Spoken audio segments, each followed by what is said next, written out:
Hey guys, welcome back to my channel where I talk about the NWSL, women's soccer, just soccer, only soccer. We have another US women's national team roster drop today, guys, and this time it's a big one. This is going to be the roster for the 2024 Summer Olympics. The US has two send-off games. The first one is going to be on July 13th against Mexico, and the second one is July 16th against Costa Rica.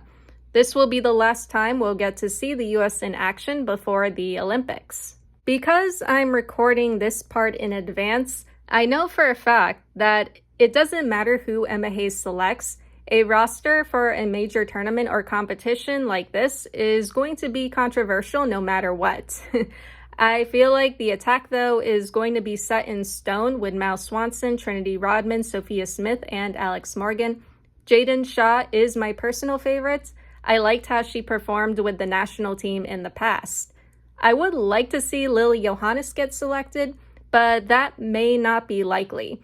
Because here's the thing with Johannes. She can also play for the Dutch national team. I think she has Dutch ancestry. She lives in the Netherlands, plays for Ajax, and yeah, she could also be picked by the Netherlands national team. But who she commits to is still up in the air for now, and she may still be deciding. As for the goalkeepers, I definitely see Alyssa Nair and Casey Murphy getting called up. Nair had to miss the friendlies against South Korea due to an injury, but now she's doing okay and is back to playing.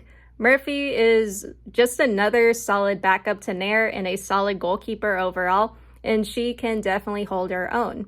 So yeah, these are the players who I believe will get selected without a doubt. Still a tiny bit hopeful for Johannes, but I may be jumping the gun there. It would be cool if she chooses the US, but who she commits to is going to be up to her. That being said, let's get into the roster, starting with the goalkeepers. Just two, Alyssa Nair and Casey Murphy as predicted.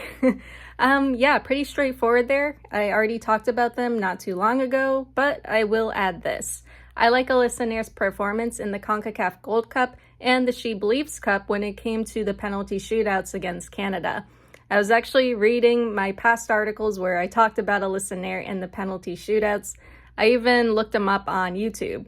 Yeah, you know, just a trip down memory lane because that was pretty awesome. Anyway, on to the defenders. Emily Fox, Emily Sonnet, Naomi Girma, Tierna Davidson, Jenna Neiswanger, and Casey Kruger. I probably could have predicted Fox and Girma since those two have been solid in the back line, but I also like Neiswanger's performance in the CONCACAF Gold Cup and the She Believes Cup as well. Davidson was great in the friendlies against South Korea, in the sense that she scored 2 goals in one game, which was great. At the same time, though, Hayes likes to have experience in the back line, which is why having Davidson, Sonnet, and Kruger will hopefully be good. The US backline is definitely going to get challenged in their group with Germany, Australia, and either Zambia or Morocco, especially Zambia. The biggest challenge is whether the backline will be able to keep up with the opposing team's attacking players, as well as recover possession and shut down their attack. Yeah, so for what the US has to look forward to, when it comes to Germany, there's Eula Brand, Vivian Endemann, Leah Schuler, Clara Buhl, and Alex Pop. Australia also a good team with a strong offense. When it comes to Zambia or Morocco, the US better hope for Morocco because Barbara Banda of Zambia, who has scored 10 goals in 10 games for the Orlando Pride, is going to be a nightmare. It's going to be interesting to see how the back line will hold up against another aggressive offensive team. I guess the US's upcoming match against Mexico will be a good test for the back line, since Mexico is likely to challenge the US for possession and control and can get their attack forward. But yeah, this backline is either going to be fun or drive me completely insane. Now on to the midfielders. For midfielders, Lindsay Horan, Rose Lavelle, Kat Macario, Sam Coffey, and Corbin Albert. The midfield is alright. It's great that Lavelle is healthy and ready to go. My biggest concern in the past was whether Gotham and the national team would be able to keep her healthy in time for the Olympics. Rose tends to have the worst luck when it comes to injuries, especially before a major tournament, but honestly, a healthy Lavelle is a great midfield and attacking option. Haran, good experience in the midfield, who will be able to provide more support and stability there as well. Kat Macario, great as well. I could have predicted her too, but when it comes to Macario, I think she is needing to get more adjusted to the team. However, I thought she did well against South Korea. Definitely a lot better than I originally expected. Since Kat was returning from an ACL injury and some setbacks, I thought she was going to struggle more to connect and get readjusted to the team, but truthfully, she was doing pretty well with the team. As for Coffee and Albert, those two are fine. I think Albert is in the news again, but I'm not entirely sure. I did a video a while back discussing the controversy surrounding Corbin, and if I need to make a part 2, I will, but for now, I'm not here to discuss that. So far, as for Coffee and Albert, I would like to see them be more aggressive in the midfield when it comes to defensive play. I would like to see Albert building more plays in the attack. In general, they're both fine, but when paired with Haran, they should be okay. Now, on to the forwards. For forwards, Mal Swanson, Sophia Smith, Trinity Rodman, Crystal Dunn, and Jaden Shaw. No Alex Morgan. Yeah, let the controversy begin. I've been seeing a lot of articles talking about Alex Morgan not being selected. Especially when it came to discussing this roster, I saw a few titles that said no Alex Morgan. Yeah, so that's a nice way to find out.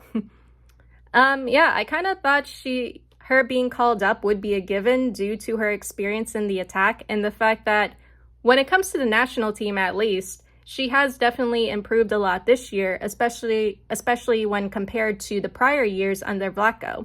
I think the reason why Morgan wasn't selected, and this is just my personal view and observation, Morgan may not fit in with Hayes' plan of attack.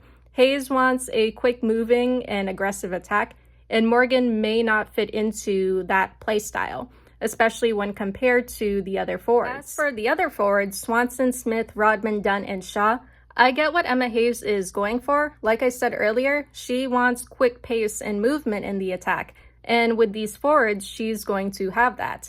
We're going to see that.